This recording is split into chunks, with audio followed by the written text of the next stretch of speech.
So yeah, I think one of the things about these, particularly when I'm recording, when I've activated the symmetry onto this level, so this is one way. This is just the symmetry of 4, and then that's the standard. That's the symmetry of 4, so it's this thing repeated 4 times, but in such a way that it joins up. And then I've, you know, put them together. And then I did it again but the other way, and then that way, so the trees are in the middle, not at the bottoms or the top, and the same again there but the other way. So there's 4 different versions, and then a 5th, which I call the asymmetric layer,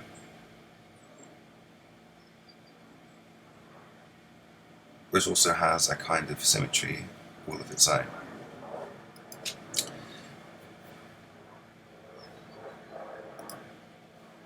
And then that in itself can actually switch.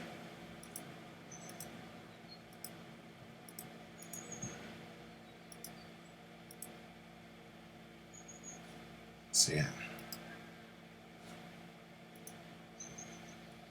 keeping the sharpness relatively low at the moment.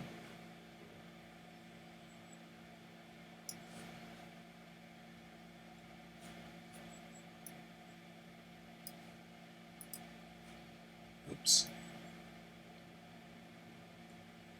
I turned it off and then adjusted it while it was off. There you go. So my favourite personally is this one. This one feels the right way up because it's in the bottom right corner, which will be this one. So that's, if you ever want to see what it's really looking at, just focus on the bottom right corner. But what I love doing is focusing on it as a whole, and it's kind of like getting a little bit of a snapshot of what's coming. You know, it's interesting. There's an element of truth to it. There's a reality there that we're somehow seeing, and the symmetry itself kind of presents a context that wasn't there before. Even if it's only, a quarter of the actual, it's a 90-degree camera, so I'm only getting, a quarter of the sky, and I'm always facing east. And that was one of the few things that there needed to be a couple of controls to the whole thing anyway. So I needed to be pretty much at the same window all of the time, facing in the same general direction. That was one of the elements that had to remain, and that meant that having the roof there, unfortunately, is part of this. I've had to try to work with it. There wasn't really much I could do to minimize it without, reducing what can be seen at the sky. So yeah, that was the best I could do, given my chosen view chosen view.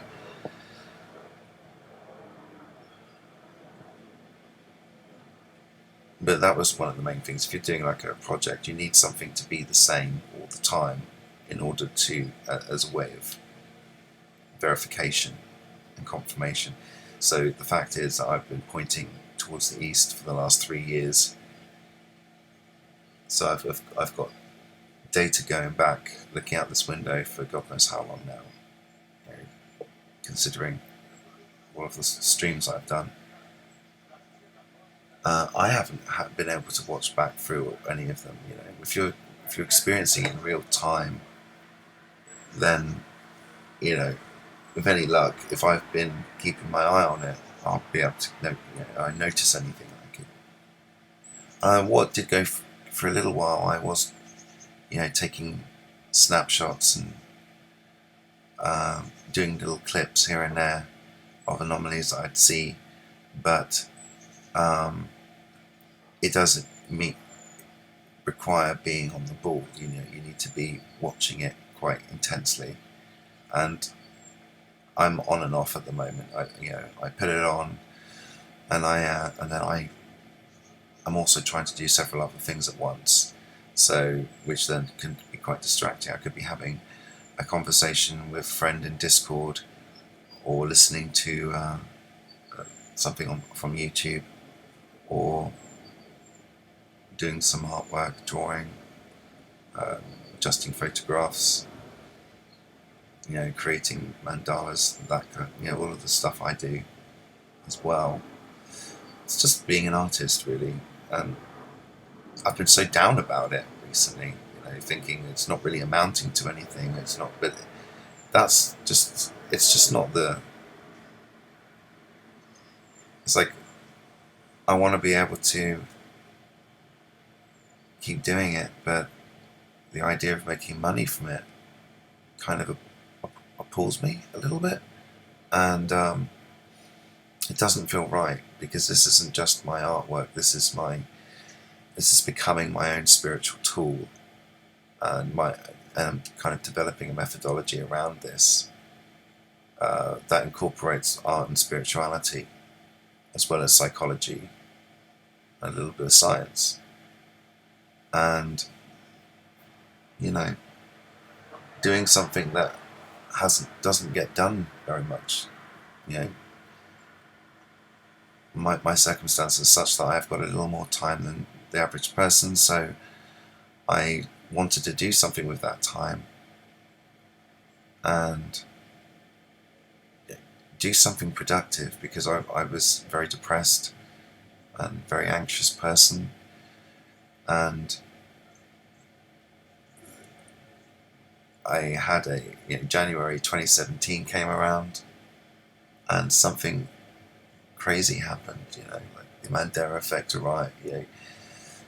Blew up in my consciousness, and I started having some strange experiences,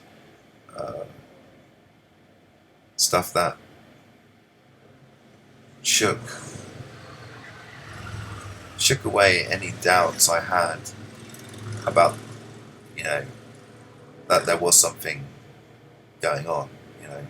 I was kind of following the conspiracy side and stuff like that, and all that lot, but I was in a state of no spirituality. I was in total denial of my soul and my being for a long time.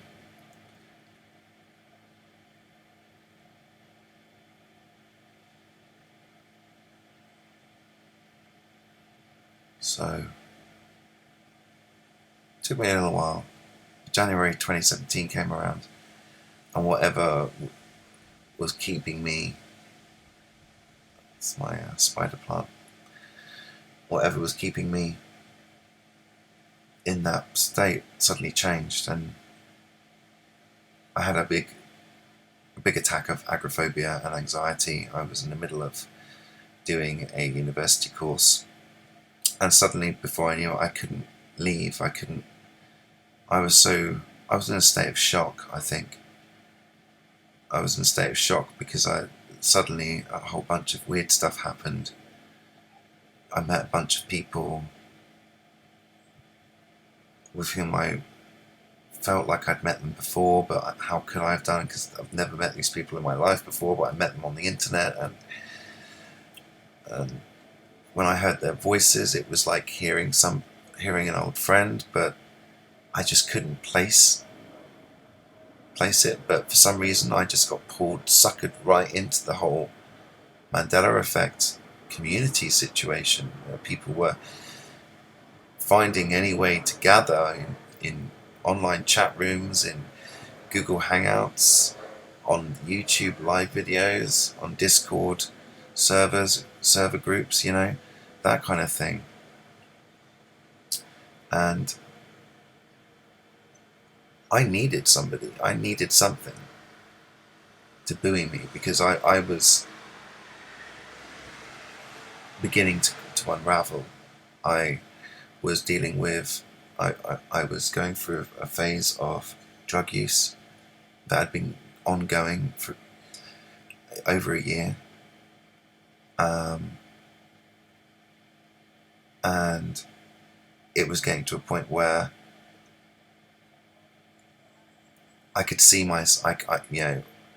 I could see I was on the precipice of unraveling in a much worse way. So I had the alarm bells ring, and I heard them, and I listened. I paid attention this time. I was so desperate for something else, so desperate for change in myself, because the only reason I'd really been even doing that was because I had given up. I'd given up trying. I was living in a state of trauma every day. I felt dysfunctional, and I was trying my best to find ways of functioning and trying to somehow fit in with the way society goes, and so it seemed the only way to keep up with the pace of life was to start taking stimulants and other things. But I'm an artist, so I need that inspiration too. So I was mixing weed and amphetamines, that kind of thing, and it wasn't good. But it was, in a weird way, it did facilitate some of the spiritual experiences I had, which I don't think I would have had without them. Well, I don't know, actually, thinking about that, because the way things are now, I'm still having spiritual experiences. They're not as in my face or as intense as the ones were when I had taken substances, but they're more subtle now. But they're still there. The feeling, the presence, the sensations, they're still there. They're just heightened when you're taking substances. That's the only difference. So it's just, these moments, these times in our lives happen because they're meant to happen, not because you were taking a drug. The drug just facilitates your sensitivity to the degree that you can actually experience it with more clarity. Even though that sounds like a complete oxymoron. You're taking drugs and you're seeking clarity. Yes, it's crazy, isn't it? But then that's why people go to ayahuasca retreats, right? So yeah.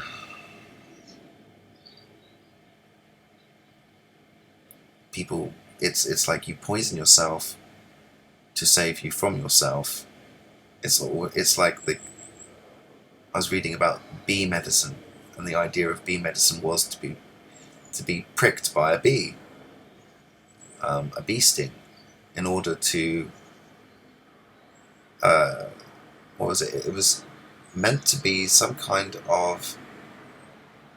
It was used as something to treat asthma and other and other ailments.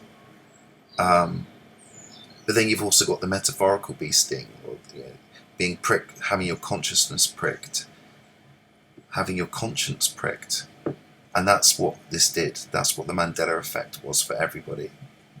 And it doesn't matter what you were going through at the time. I reckon most people who've experienced the Mandela effect and paid attention and got the message began a process of major change in their lives, one way or another. And I suspect that those people will have noticed how that change is continuous at the moment. It's not showing any signs of stopping. There may be moments where it slows down a little bit, or things seem a bit dark or difficult, but it's still going forward. Something's shifting. It's like I've gone through a period now of crying almost every day for the last few months, like purging, major purging, deep emotional purging, real intense sobbing, tears. And it's been the best way I can describe it. It's been like living in grief and going through some kind of major grieving process. The weird thing is that I haven't lost anyone close to me yet, and let's hope that's not going to happen for a very long time. So there's no physical manifestation in my life that would elicit the amount of grief that I've been experiencing. So then I've had to consider other angles. So like karmic angles, like, previous lives, that kind of stuff. Maybe that's what's coming through at the moment. That's what's been dealt with. And then I've been following a couple of people on YouTube whose opinions and things I have a lot of time for. Aluna Ash is one of them, and I find that her readings and her energy updates are extremely helpful, really, really, really helpful, really on point, on ball, and very much in alignment with where I'm at. And so there are certain people I follow in that respect, who I've enjoyed listening and hearing their wisdom, and trust from my own experience, synchronous experiences, that actually that person's onto something. They just have the guts, the balls, the confidence to talk openly about this, and share their wisdom, their gifts with the world.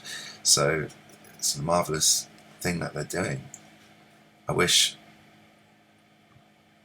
part of me wishes that I had a similar level of success,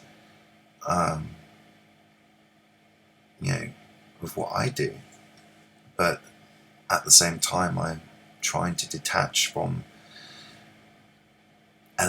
issues of what is success, what is failure, what is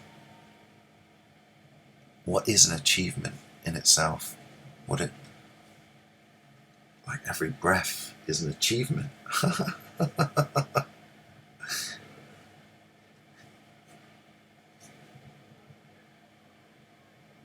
It just scales of it. I'm just trying to deprogram the expectations that were placed in me by the society that I have since found to be extremely dysfunctional. I was raised and brought up in a society that venerated materialism, possession and ownership, economy, growth, competition. I grew up in a world where that was the norm, where we're all forced to prostitute ourselves, sell our time and labour in order to survive, even though there are fewer opportunities for labour than there are people that exist. So therefore there are always going to have to be unemployed people. It's just maths, right?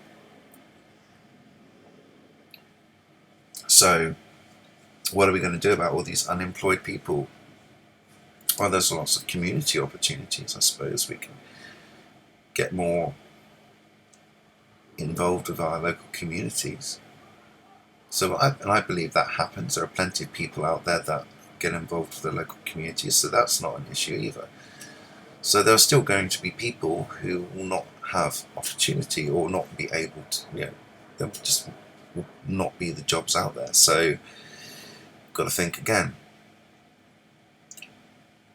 For the most part, I think people should be allowed to pursue the things they wish to do. It's just that it's unaffordable to do so for most people. So you'll get a lot of people who are capable of work who will not be able to go to work, and they will be at home feeling pretty useless and dejected. Let alone the people who are suffering, who have illnesses or conditions or disabilities that get in the way of that being a comfortable thing to do. Some people are made for work. They love it. Let them work. But it should be a voluntary thing, man. Volunteer. Everyone gets the education, the things that they're specialising at. It could work on a voluntary level. People can volunteer for a period of time, take time off. Other people can come in and do the jobs. I mean, that seems to be, they want people to hot desk all the time. That seems to be the way things are going anyway. People need a bit of extra money on top of a universal income of some kind. So what could they do? They could volunteer to do work for a period of time if they want that extra dosh, It's much more incentivized. But when it gets to the point where you're literally all you're doing is working to live, as in to just exist and have the most basic life, and what's the fucking point?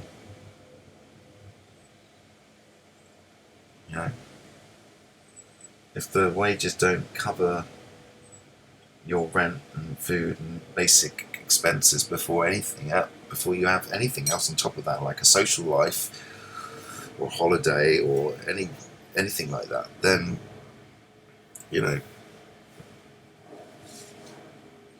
it's a very messed up system that we've grown up in. I don't know what's better. I don't know exactly what works All I do know is that a lot of what is existing is not working as well as it could. And this is a very 3D focus now, Like, I don't even want to be thinking about this stuff really, but I don't know.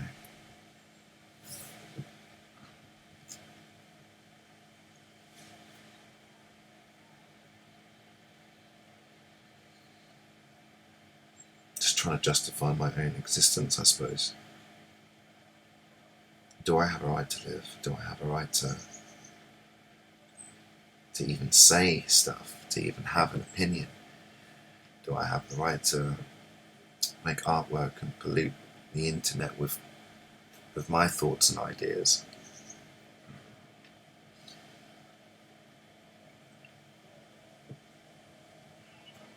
Pollute the internet. As if it's a real thing, as if it's a live, organic system. Well, who knows, it could be by now, but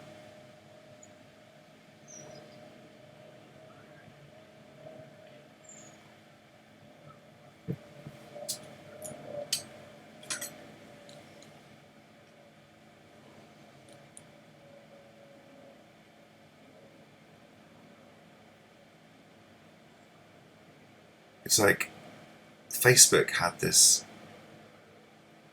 have inadvertently, by doing what they did, they actually inadvertently implied a solution. The selling of data, selling of our data, our labour, yeah, we entered that data into their database. We were the data entry workers, supplying our own personal information into Facebook, which they then used to sell and make a profit. And nobody got a penny out of that. No, none of us saw a penny of that. And the amount of money that data sold for, that could have run a small country, you know. Not a small country, that could have, oh yeah, a small country. So, and to think about that, you know,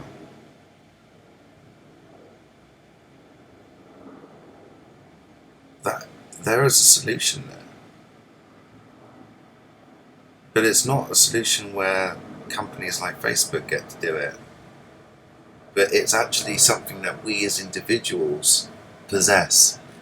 If you want me to type in my data into your database, you need to pay me for it. Yeah? Why? If they're gonna sell it, then they need to offer remuneration, right? If they're gonna sell our stuff after we did the work, then we should at least see something from that. That's only fair. That in itself is an answer as an economic model. Data, our own personal data. How much is that worth? And if everybody started off with that net worth as their general human bank account, so to speak, which they can use for essentials, it should cover them. The average amount would be, you know, what it costs for a human being to live in a lifetime.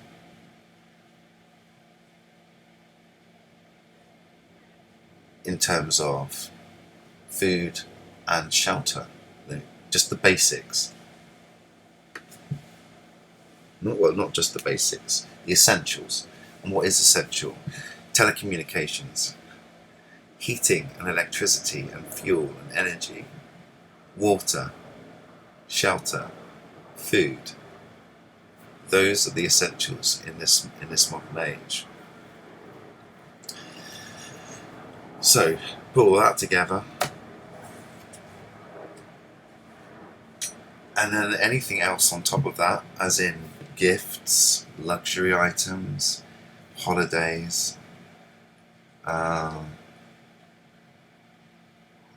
you know, extra stuff that would normally be considered a private sector thing, you know, part of a business or trade.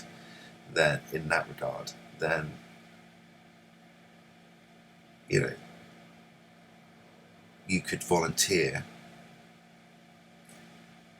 to use your skills and labour in a way that will make you extra money on top of your human allowance. I know that sounds really weird because it makes me think, well, who's going to be running this system? We need something like a grand unified model, like a Matrix or a Big Brother or something, you know.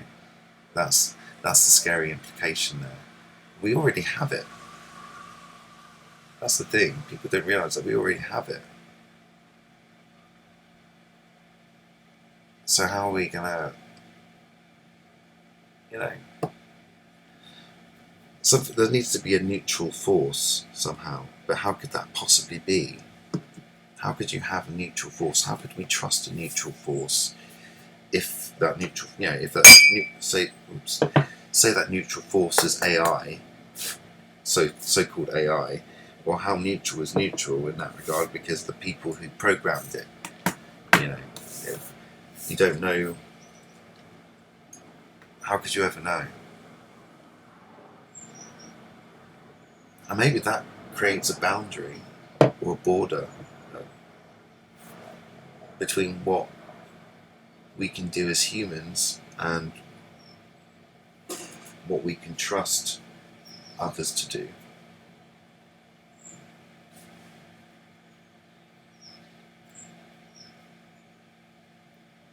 But then we can't even trust ourselves half the time. We can't even trust each other. One person does not necessarily have the same needs, perceptions, or beliefs as somebody else.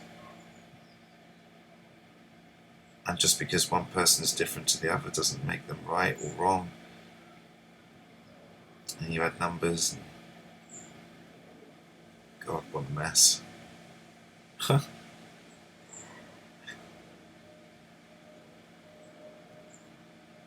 Feels like humanity is a little bit messy at the moment.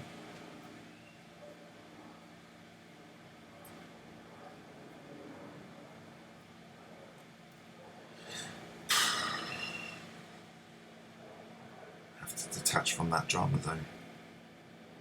I can't give it any of my attention anymore.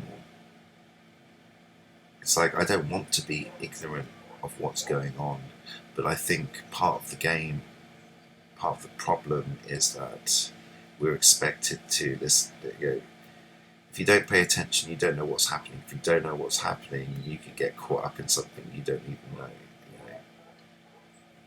But at the same time, by knowing what's happening, it influences you and your perception of reality and what your expectations will be. So, I don't know, I don't watch television anymore, I haven't watched it for a long time. I occasionally watch Netflix, YouTube, but I avoid news articles as much as I can. I avoid a lot of stuff really, and whenever I do watch something on Netflix, like a TV series or a video or a film, I've got a media studies type brain, so media and film type thing, and so to me, whenever I watch it, I can't help. It's like an automatic thing that just can't help but start decoding and analysing the film. It's fun to do in a weird way when you start seeing the patterns and you notice it. It just screams at you, and you're like, this. It actually becomes fun, But then recently, I tried to do that with the latest American Horror Story series, and I was just really, really appalled by it, and it was just so blatantly satanic. It was just awful. It was really, really bad, and I actually had to stop watching it for a while. I watched the whole thing eventually, but it took me a little while to get through it because it was just so intense and so in my face, and I don't support that.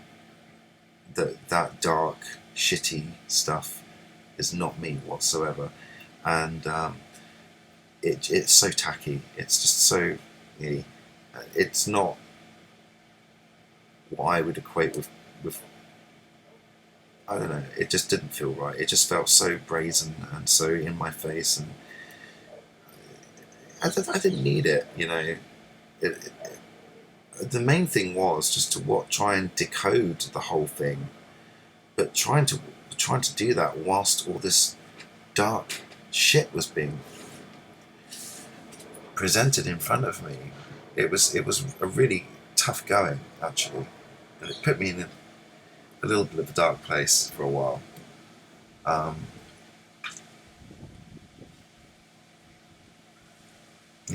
Just felt a bit traumatized by it.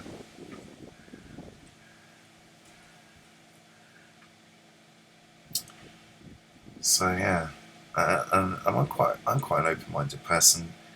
I don't judge others or people's beliefs very much, but I when it's just as bad if when devotees, extremists, fundamentalists, basically, it was like seeing.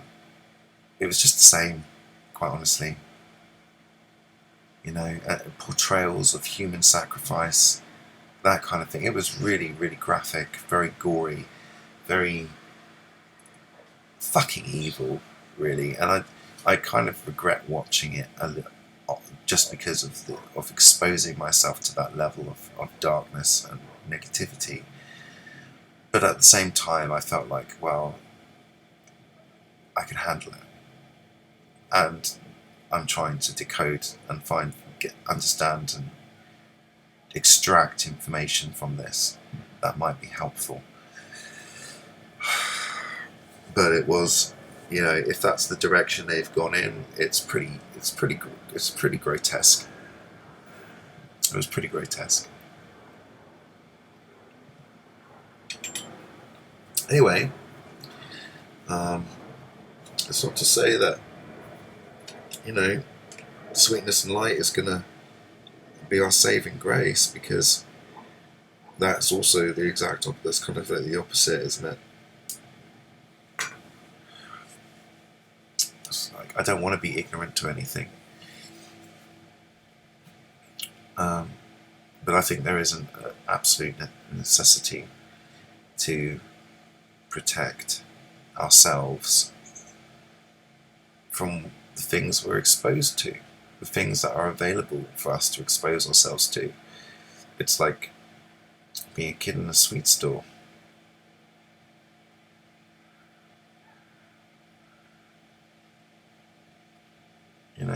Exercise balance and patience, and don't let your greed carry you away, otherwise you'll get yourself into a real pickle.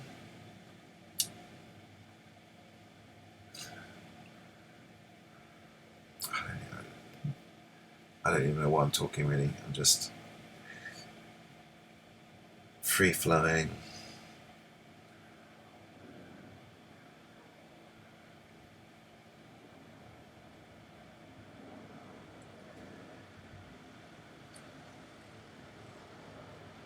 Puking out whatever comes to my mind. I noticed some interesting formations. Really nice.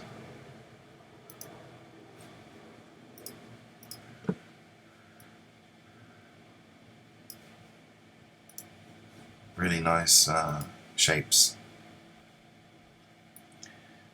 And whatever, a little bit weird, magical. So I thought I'd broadcast. So anyway, though, how did I get here? Right at the beginning, because I was talking about changes. Went down quite a rabbit hole there in my own mind.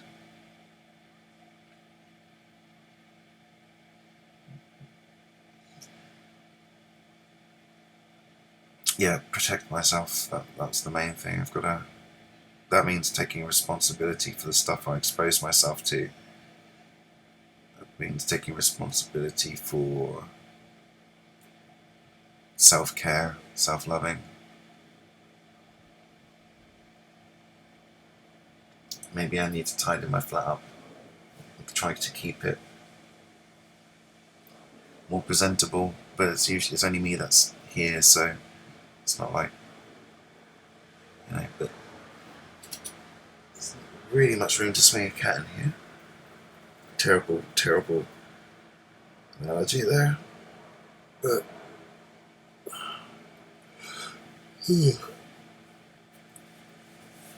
I just do make do with what I have.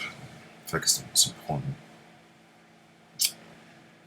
But yeah, hopefully I'll get to that point where I will start to love myself and take care of myself enough that I will feel more compelled to keep my place more tidy eventually.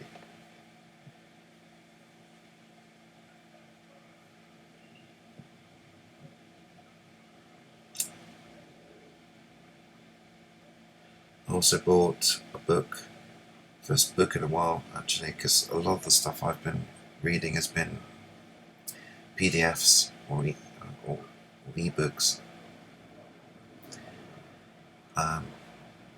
Because there's a lot of stuff available free, lots of places you can read stuff now, so space is a premium. But anyway, I bought a book thanks to Forever Conscious, who did a couple of book readings in his videos, and it seemed to coincide with a set of synchronicities that I'd been following over the last over time, and I've been led to examine and explore more stuff about the astral world,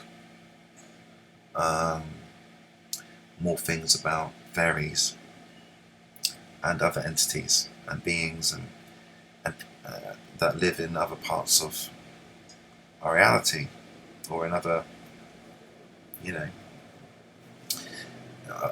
other phases of reality, whatever. So yeah, now I'm looking into that as part of this work that I've been doing with the cloud therapy stuff. I have felt that there have been a number of times where I have felt a presence, and as if I was receiving some kind of communication. And so I've been exploring those ideas, and as part of that, I've even asked my guides and the beings in the clouds, guide me, tell me what to do, what do I need to look into. And then, a little while later, I find myself looking into stuff to do with the astral plane, or fairy folk, and noticing that a few other people were looking into paganism, Wicca, and that kind of stuff.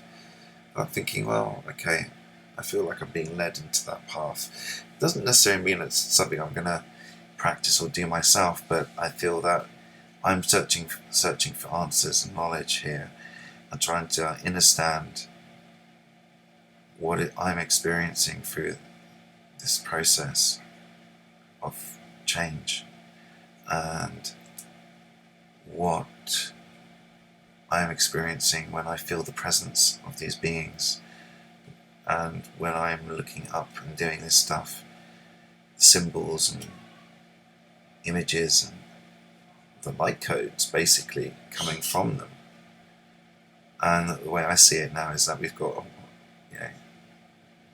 I've now got a means of transmitting light code through the use of symmetry and co-creating with whatever or whoever is up in the sky, and taking that to heart.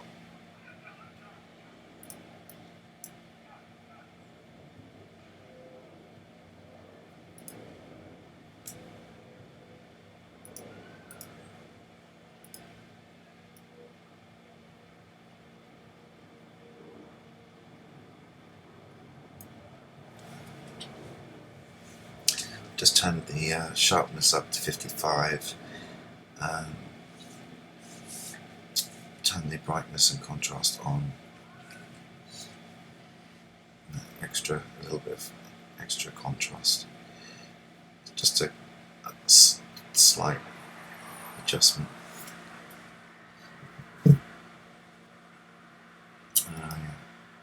Check to see what the other side might be like.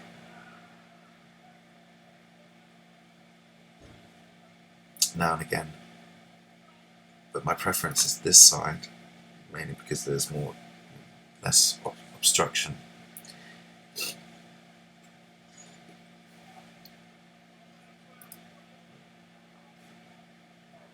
We've got these different views anyway. It looks like the sky's kind of, it's quite grey and cloudy today, so a bit of the details washed out, but sometimes these days, I think I prefer these days over full blue sky days, or totally white overcast days. At least there's some kind of detail of some description, and even when the detail is more subtle and faded, the colours and putting it this way also helps.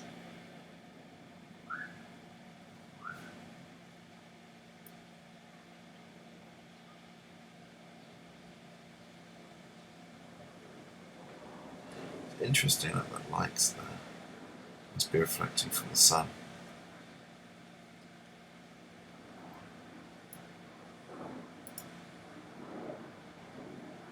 I mean, that's what it would be like without it.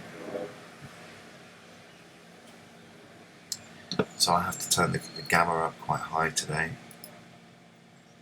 to discern any variation in colour or detail. It's up to maximum at the moment. That's what happens when I add the contrast.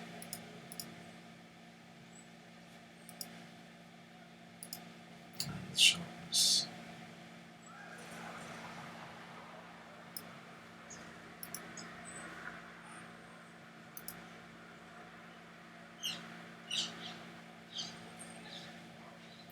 So turn all that on, and before you know it, you're seeing some kind of penguin being with a crown or something on, I don't know, right there. It looks like, well, it looked like a penguin initially. There's another being or face there. I'm also getting to understand that demons and angels are not what most people think they are. And just through my careful examination, just over time, realizing that a lot of the fear and stuff is actually, no offense Christians, but from more the Abrahamic side of things. I haven't exactly followed it much myself, so I've kind of just been following my heart and what feels right and resonant with me. And some might accuse me of being a bit new age or something, but just general curiosity and follow my intuition, and allowing that to guide me.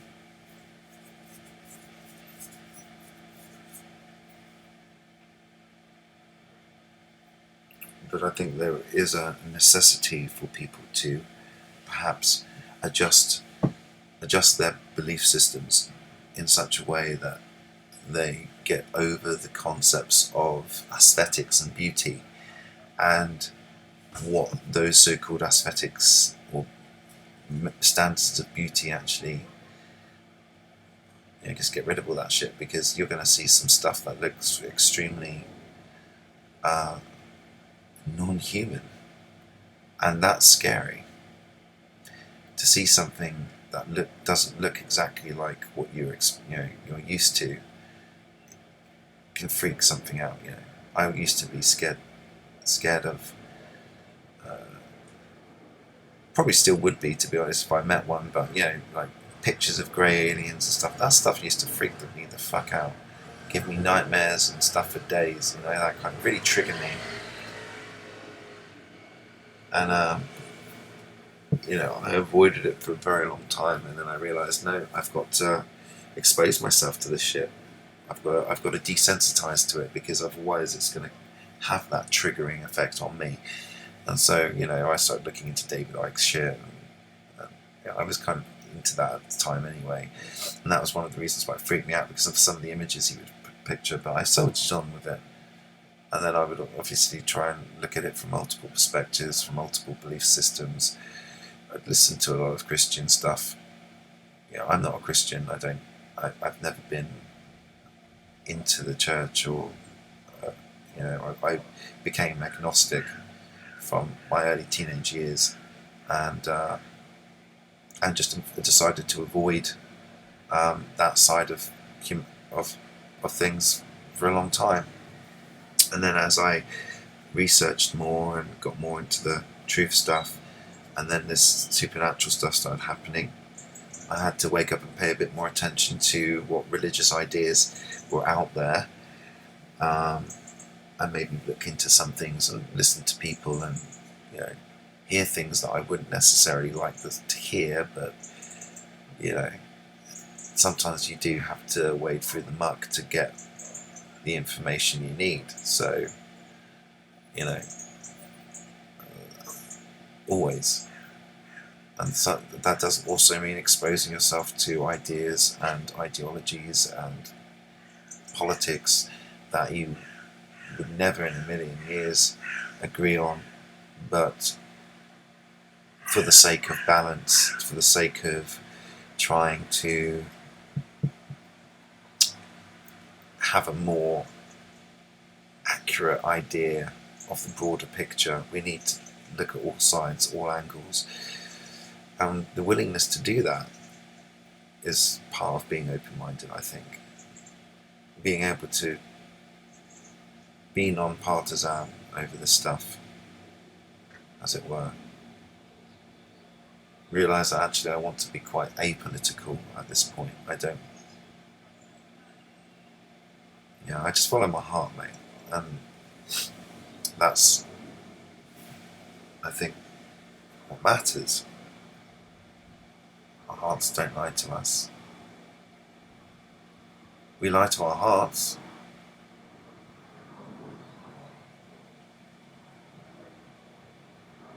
But if we don't connect deep to ourselves,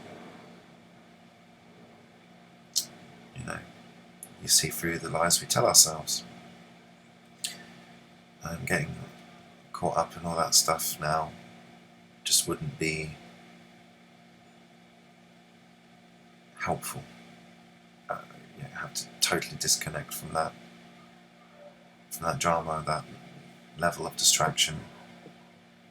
At this point on the journey, it's very much inside, inwardly, that I am focusing in now. And it's interesting because this process of that I'm doing here is like looking out a window. But the funny result of looking out has meant that I've actually looking in. I can look outside all day, but all I see is what's inside of me, and what's inside the heart of this collective reality. But there's something, but that's in addition to the fact that I also believe there are beings, entities, and other things out there doing stuff that we can't comprehend. Hence all of this geometry, all of these patterns and shapes. Some of it seems very much with purpose. There's always a feeling of something there, and then you start to see the faces conjuring up, and it becomes almost impossible to turn around and say that's pareidolia, because this stuff is interacting, it's smiling down on you. It's saying, hey, we're here. This might not be my real face, this is just a representation, but this is just to let you know, we're here.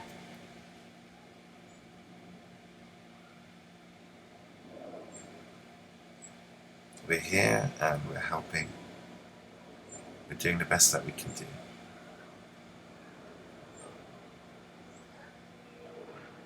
And it's important to help yourself.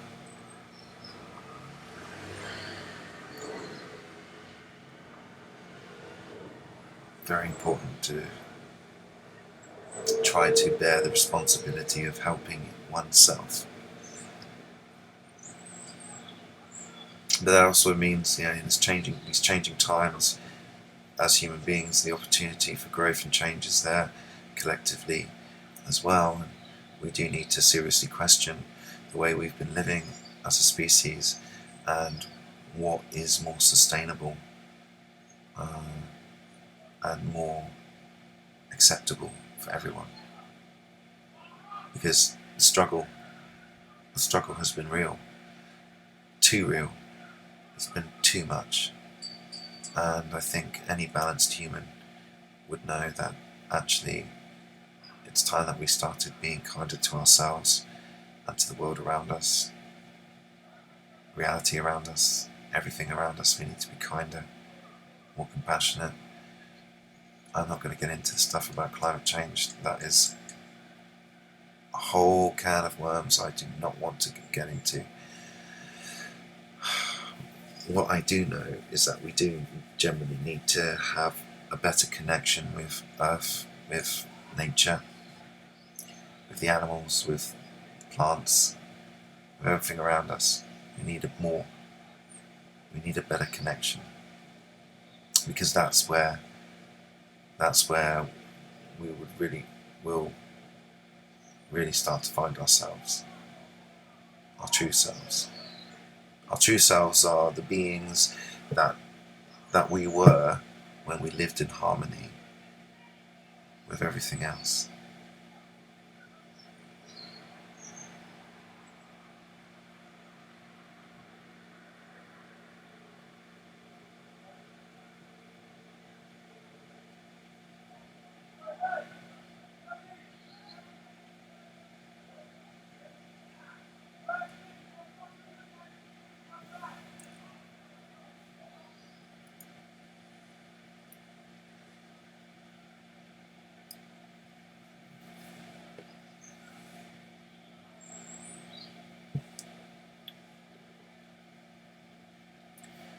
Oh, my tea's gone cold.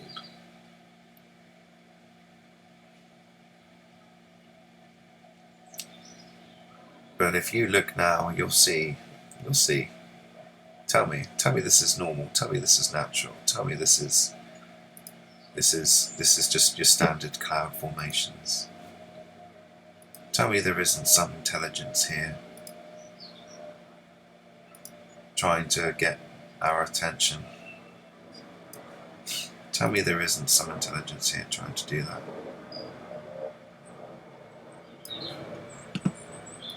Because all I had to do was this, and then look at it long enough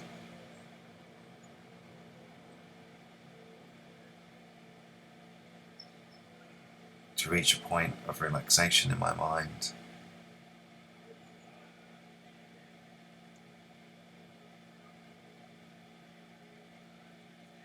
And then before I knew it, there was two of me.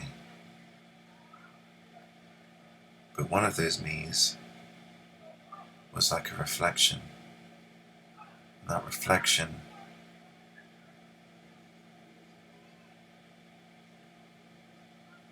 is mirrored back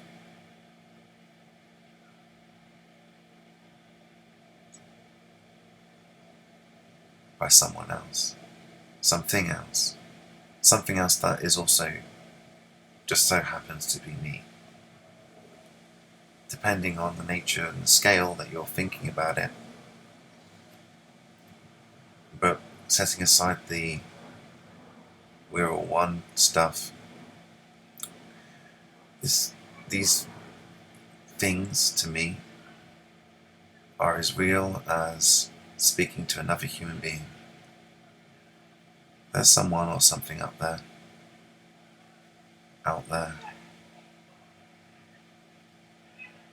And by looking outside and seeing myself reflected, I also saw that there was some, at least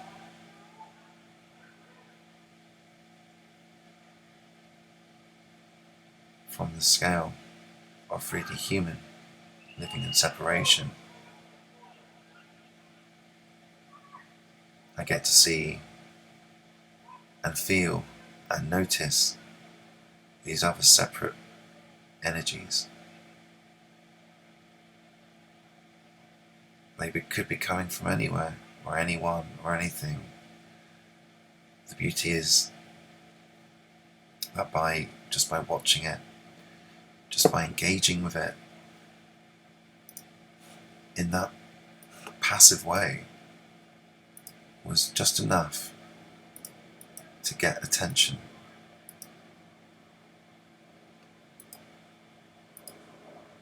That somebody actually was watching, somebody up there was doing something to be seen, to be felt.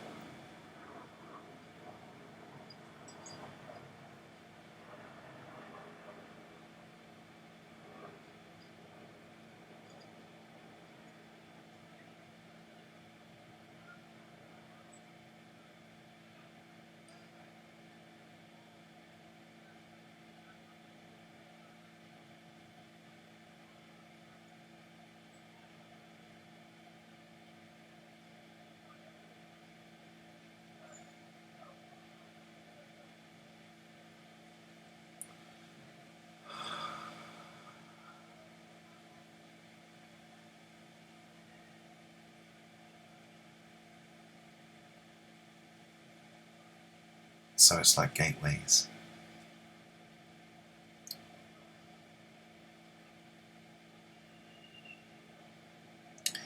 It's like seeing something from multiple scales at the same time.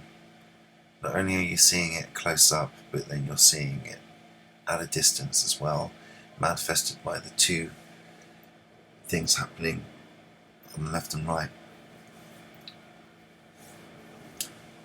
It's interesting. The way I see it is that we're travelling. This is some kind of astral. We're travelling collectively as an astral body. And the sky above is our reflection pool. They're showing us where we're headed, the pathway that we're going collectively, but also individually.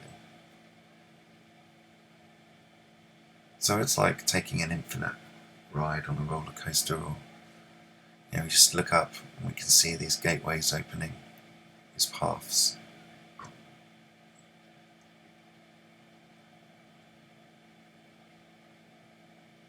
And there are messages and of all kinds, symbols, signs, patterns, eyes, faces, beings of all kinds.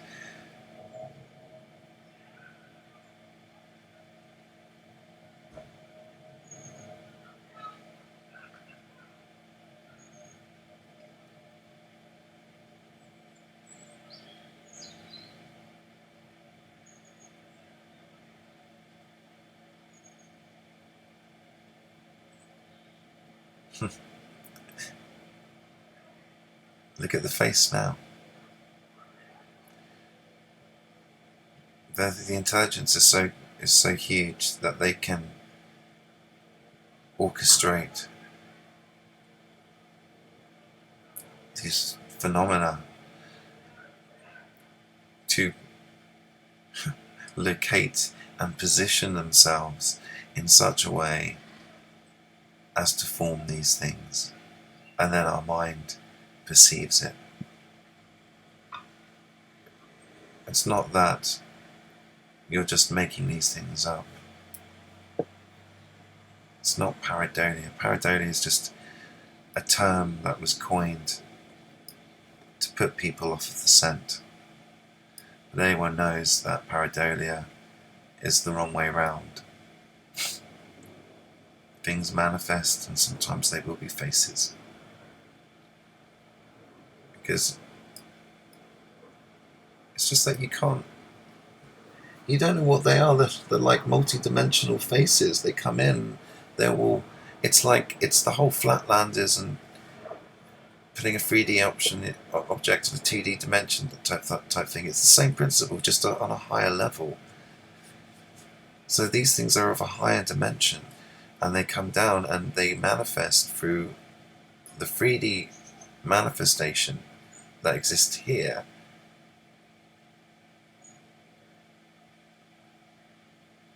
But they exist outside of that, so they can do that. And that's where we're going to.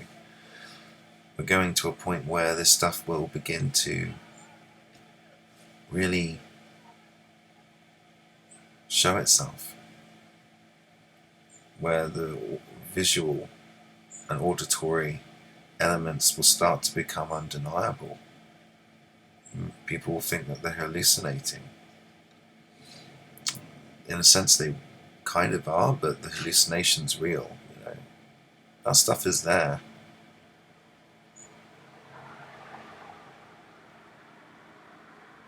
It's just seeing into another plane. It's becoming more real and more easy to see every day. Small increments, but over time, the veils are coming down.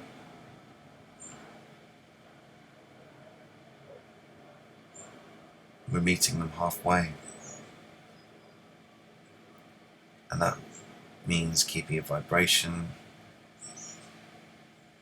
in a relatively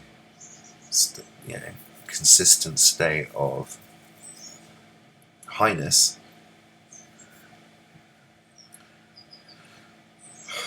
And if you're in a position like me, you have to do everything you can to alleviate suffering and make life as comfortable as possible,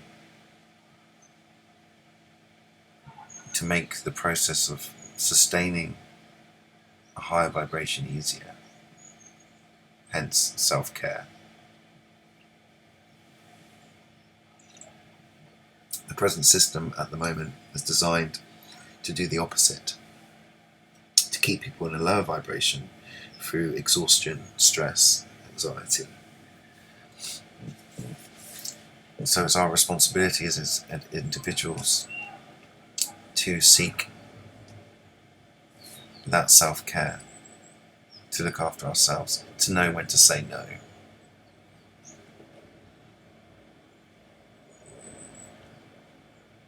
Put the gas mask on yourself first before attending anyone else. And the idea being that if you somehow end up getting knocked out, you won't be there to help other people who are dependent on you. So if you end up suffocating or asphyxiating or whatever, or fainting because you didn't put your gas mask on first, then how are you going to help the ones that depend on you? That's the idea. You've got to take enough self-care for yourself, blah blah blah, so that you can actually, at least try to be of service or support others. Yeah.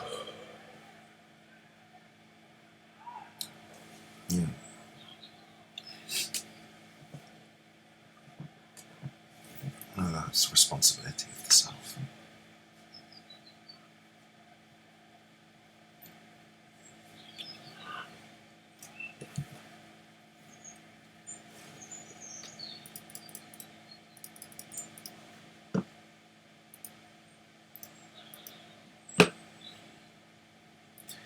So recalibrate then.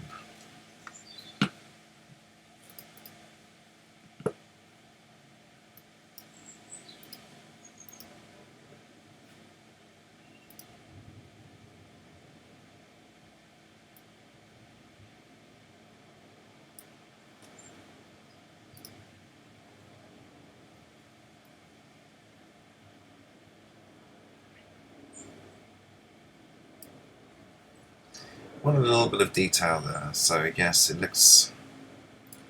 It's funny, isn't it? Because just by doing this, it looks fake, but then it makes you realise, well, then that means the sky itself is fake, because just by putting this on, putting the sharpness all the way up, you begin to see that there's lacking in detail in a lot of places, and that's not because of the resolution of the camera or anything like that. That's because of light reflecting from the cloud. And then it's indicating all these very subtle colour differences. You know, it's not all grey. There's almost like a yellowy, browny colour here. There's a greeny colour there.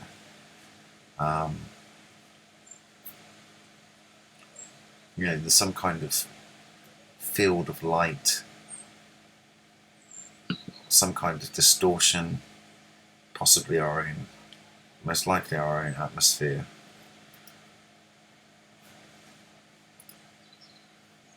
And then I do this, and suddenly I've got a little green man. Sorry, guy. Didn't mean to insult you there with our ridiculous mythology, my friend. So you'll be able to see all of these. Why would this keep happening? Because I've done this almost every day now for the last 3 years, almost every day. I've taken some time off here and there, but never for longer than a week or so. And I took off about 10 days when I was on the Isle of Wight. Back in the summer. That's the longest I've been away. But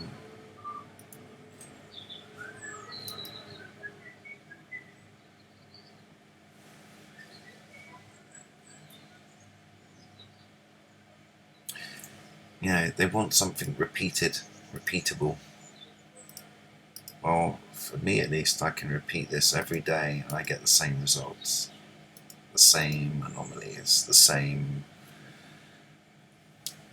processes, and the only thing I can, and my solutions, my conclusions 3 years later, I'm nowhere closer, well, I'm probably a lot closer than I was to understanding, or at least having some kind of understanding of what's going on. But at the same time, the more I know, the less I'm certain, the less I really know, you know. So there's a reluctance to be able to stick to one solid way of seeing it, because if I do that, then I could blind myself to any alternative ways. So there has to be a level of open-mindedness and openness to this process in order for it to continue to expand and grow and become whatever it wants to become. So, you know, it needs to be an organic process, and that could take years.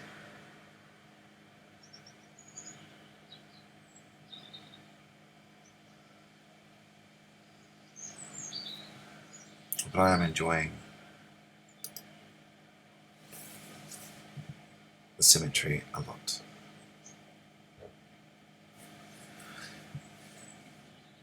It's just something very satisfying, and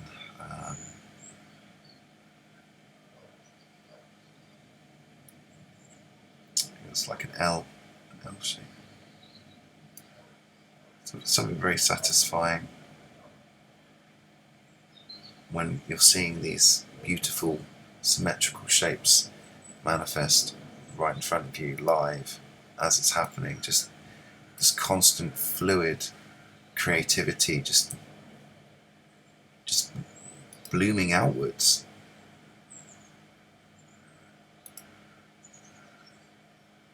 And all the shapes and patterns that are being created are extremely reminiscent of things.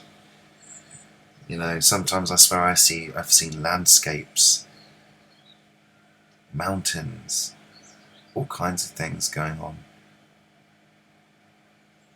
But because it's constantly moving and changing, that presents an extra element that I think offers the mind expansive element. I've just taken a slice of the sky, put it in context with itself 4 times, 3 times, 4 times, whatever.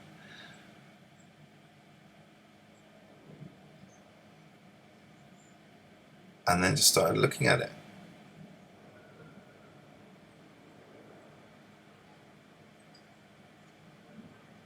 I mean, this is like the further. This method's probably the most evolved element of it, but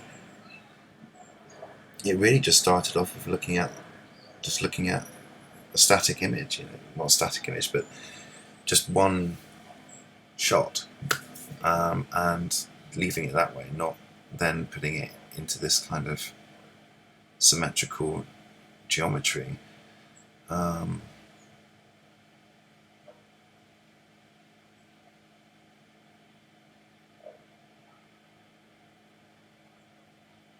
It's kind of like the idea is meet us halfway, meet them halfway.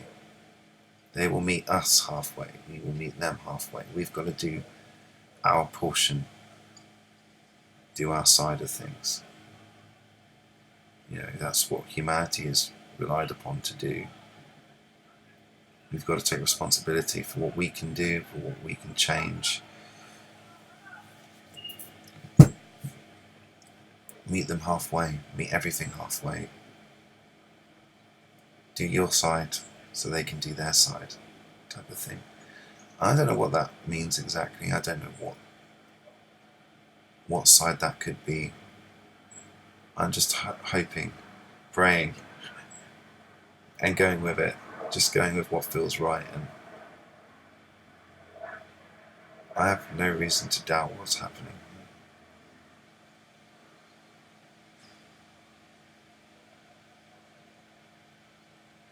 No more fear.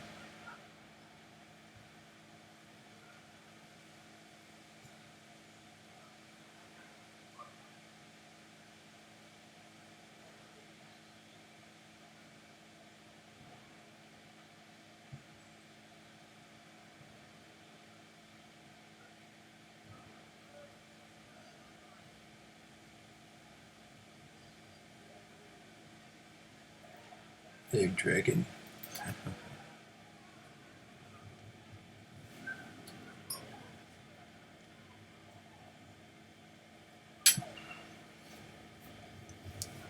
Anyway, that was enough of a monologue from me. I apologise. I'm not even. I'm part of me is kind of scared of even opening up the live dashboard now, in case I've accidentally missed.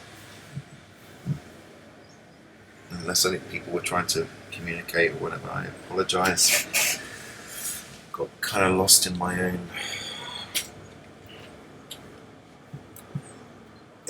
mental babblings. So apologies.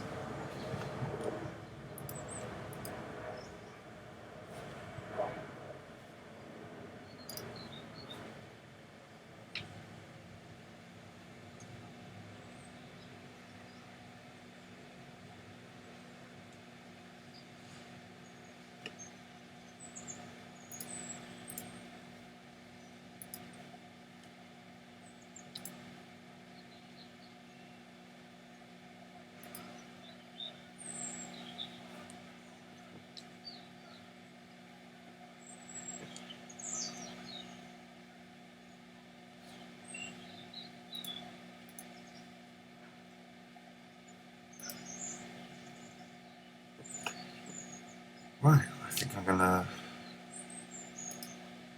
give it that a break for a bit. I think I've been talking for long enough. I apologise for going on for so long. No, I don't apologise. I'm not sorry. I needed to. I'm just grateful that anybody may have listened to this. So thank you.